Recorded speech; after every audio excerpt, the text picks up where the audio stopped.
La référence à nos ancêtres ne nous éloigne-t-elle pas de notre foi religieuse? Non, c'est quoi cette affaire d'éloigner? Quand nous saluons nos papas le matin, ça nous éloigne de notre foi religieuse. Dieu n'a pas dit d'honorer ses parents. Non, je ne sais pas. Vous mettez la photo de vos parents pour barricader décorer votre salon, tout ça là. Et après, vous dites que quand on parle d'eux, ça va nous éloigner de choses là. Non. Quand on parle des ancêtres, on parle de qui? On parle de Nelson Mandela. On parle de Kwame Nkrumah. On parle de Félix Houphouët-Boigny. On parle de Soundiata Keita. On parle de Modibo Keita. On parle de Bio Guerra, de Béhanzé, de Kaba. On parle de Tofa. Hein? On parle de Théa Gbanli. On parle de Glélé. On parle de qui? On parle de Mathieu Kérékou, de Maga. On parle... Pourquoi l'invocation de ces personnes-là, qui sont pour la plupart aussi des chrétiens ou des musulmans, pourquoi ça va poser problème? Moi, je ne comprends pas. C'est-à-dire que nous avons été tellement traumatisés. Parce que, regardez, le discours du roi belge est clair. Les pères missionnaires ont été envoyés pour nous faire un lavage de cerveau. Et ils ont réussi ça. Maintenant, nous refusons nous-mêmes d'accepter que ce cerveau lavé revienne à la normale. Nos ancêtres sont puissants. Ils ont fait des choses exceptionnelles et ils continuent de faire des choses exceptionnelles de là où ils sont. Quand on parle des forces métaphysiques, nos ancêtres sont dedans et les dévaloriser, ne pas les reconnaître. Maintenant, quand on dit qu'invoquer nos ancêtres serait un éloignement à notre foi, le catholique parle de Catherine, de Ampadu, de qui encore, de Matthieu, de ceci, tout ça. Et ces ancêtres des autres, ça ne pose pas problème. Mais nos ancêtres à nous vont poser problème. Il y a ce qu'on appelle la litanie des saints dans l'église catholique, où on répète le nom des saints pendant des heures. Ça veut dire qu'on est en train d'invoquer les décès, les ancêtres, les soi-disant morts des autres. Et nos parents qui nous aiment, dès qu'on parle de ça, ça va nous éloigner de notre foi religieuse. Non. Quand vous prenez l'évangélique ou le protestant, il est tout le temps en train de parler d'Abraham. Il est mort. D'Isaac, il est mort. De Jacob, il est mort. C'est l'ancêtre des Juifs. C'est l'ancêtre des choses là. Maintenant, c'est pas mauvais de les invoquer. Mais pourquoi je vais les invoquer eux et ne pas invoquer mon père, mon grand-père, mon arrière-grand-père, qui m'aiment, qui m'ont toujours aimé, qui m'ont toujours protégé de leur vivant? Non, les amis, arrêtez ça. Arrêtez ça parce que vous n'êtes pas plus chrétien que quelqu'un. Vous n'êtes pas plus religieux que quelqu'un. Alors calmez-vous véritablement et retrouvez votre tête et réfléchissez à votre tête. Les morts ne sont-ils pas morts? Ils ont quelle mort?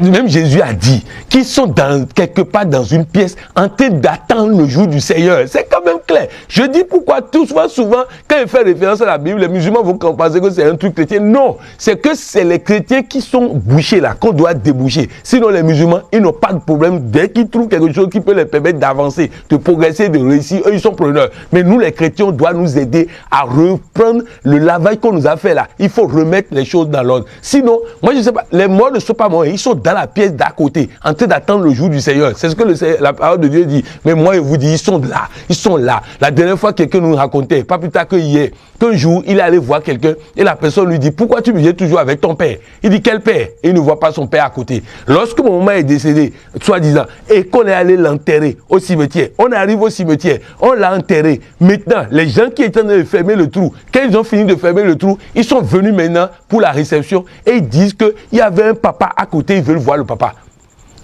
On ne sait pas de qui il parle. On a cherché, l'indication était claire. Mon père, qui m'a mis au monde, qui est soi-disant décédé 12 ans après, était à côté pour prendre le corps de sa chérie, qu'il attendait depuis longtemps dans l'autre pièce là-bas. Et tout ça, et nous, on est ici, on dit non, non, non. On nous a privés d'une âme de protection. On nous a privés d'une âme de bénédiction. On nous a privés. Ils sont à côté du Seigneur, capables de parler pour nous, en notre nom au Seigneur. Et nous les négligeons. Nous ne sommes pas en train d'en profiter. C'est une âme puissante qu'on nous a arrachée. Il est temps qu'on l'utilise. Que rapporte cette référence à nos ancêtres? Beaucoup de choses. Beaucoup de choses. Beaucoup de choses parce que déjà, il est important que vous compreniez que votre Père qui vous aimait tellement, qui est capable de vous protéger, est capable encore de le faire aujourd'hui, est capable de vous protéger aujourd'hui, est capable de vous soutenir aujourd'hui. Donc, ça nous apporte tout ce qu'on peut apporter à quelqu'un, tout dans plusieurs domaines, ça nous permet de réveiller en nous la foi. Parce que oui, quand j'évoque Dieu, Pas de problème. Oui, il est le maître absolu, l'architecte, le patron, le commandant suprême et tout. Oui, mais il a laissé aussi nos ancêtres qui étaient puissants. Je vais vous donner un exemple. Lorsque les terroristes sont allés au nord du Mali, ils ont détruit tous les tombeaux qui étaient là. Mais ils n'ont pas approché le tombeau de Soundiata Keïta parce qu'ils savent que s'ils vont détruire ce tombeau, ils vont avoir des problèmes. Lorsque Nelson Mandela est mort, quand on voulait, soi-disant, quand on voulait déplacer son corps d'un endroit à un autre, on demandait sa permission. Parce que si on ne demande pas sa permission, on prend son corps. C'est problème. Donc bref, il est important que vous compreniez, nos parents,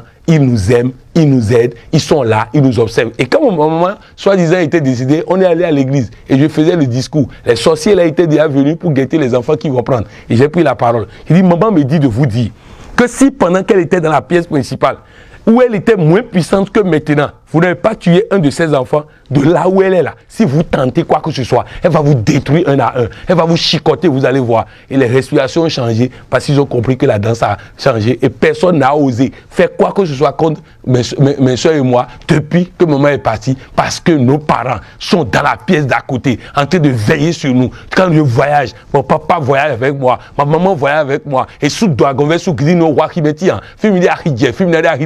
mon arrière-grand-père, à Gonversou, il voyage avec moi. Donc tous ceux-là voyagent avec nous. Chacun de vous, vos parents voyagent avec vous parce qu'ils vous aiment tellement qu'ils ne peuvent pas vous abandonner.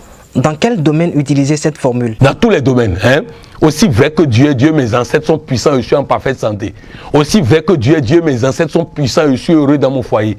Aussi vrai que Dieu est Dieu, mes ancêtres sont puissants, j'ai un enfant. Aussi vrai que Dieu est Dieu, mes ancêtres sont puissants et je suis riche et très riche. Aussi vrai que Dieu est Dieu, mes ancêtres sont puissants, je réussis à ce concours. Aussi vrai que Dieu est Dieu, mes ancêtres sont puissants, j'ai un emploi au plus tard à la fin du mois. Aussi vrai que Dieu est Dieu, mes ancêtres sont puissants, je réussis ma mission. Aussi vrai que Dieu est Dieu, voilà. Aussi vrai que Dieu est Dieu. Si Dieu est Dieu, il est obligé de veiller sur cette parole pour l'accomplir afin de toujours demeurer Dieu. Et si mes ancêtres sont puissants, ils doivent le démontrer à travers la suite. Aussi vrai que Dieu est Dieu, mes ancêtres sont puissants, je suis heureux, en parfaite santé, riche et comblé. Aussi vrai que Dieu est Dieu et mes ancêtres sont puissants, je vis longtemps et très longtemps. Aussi vrai que Dieu est Dieu et mes ancêtres sont puissants, je retrouve ma santé, je retrouve ma vigueur, je retrouve ma joie, je retrouve mon bonheur, je retrouve ma...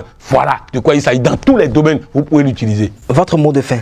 Mon mot de fin, c'est de vous dire, les amis, il y a un prêtre à Abidjan qui m'a dit que depuis qu'il m'a suivi sur cette question et qu'il a compris, chaque fois que la situation est grave, il appelle son père et sa mère qui sont morts et ça se règle, séance tenante. Oui, les hommes de Dieu ont compris et sont prêts à comprendre et avancer, mais les laïcs, ils sont un peu bouchés. Il faut des tonus sur tonus pour qu'ils comprennent. De toutes les façons, sachez une chose. Vos ancêtres sont une âme puissante que vous devez apprendre à utiliser. Sur Thomas Sankara, oui, c'est vos ancêtres. Voilà le seul. Patrice Lumumba, Sylvanus Olympio, voilà de qui on parle lorsqu'on parle de vos ancêtres. Des hommes puissants, des hommes célèbres. Kanga Moussa, l'homme le plus riche de tous les temps, qui a 10 fois plus d'argent que Bill Gates. Voilà, c'est de ceux-là qu'on parle, quand on parle de nos ancêtres. Alors, ressentez, quand vous allez à la basilique de Yamoussoukro, allez vous asseoir dans le fauteuil de Félix Houphouët-Boigny. Prenez quelques minutes là. Quand vous allez en Afrique du Sud, allez dans la prison où Nelson Mandela était. Passez quelques minutes là. Et quand vous avez la chance d'avoir la chambre de vos parents, soi-disant décédés, allez dans leur chambre. Passez quelques minutes là et vous allez voir. Vous vous rappelez dans le temps, lorsque nos parents décédaient, les habits qu'ils laissaient, quand quelqu'un, un enfant, se sent mal, on prend un paille de la personne décédée, on le couvre avec ça. On a abandonné toutes ces pratiques parce qu'on a dit tout ça là est diabolique. Non, ce n'est pas diabolique. Dieu a créé l'être humain et Dieu vit en chacun de nous. Et quand nous utilisons ces gens, nous utilisons Dieu en chacun de nous. Et voilà ce que je voulais dire comme mot de fin. Profitez de tout ce que Dieu a mis à votre disposition et réussissez votre vie. De toutes les façons, nous on est là pour vous embêter jusqu'à les choses vont changer. Parce que oui, le temps de l'Afrique, c'est maintenant. Merci coach. Merci.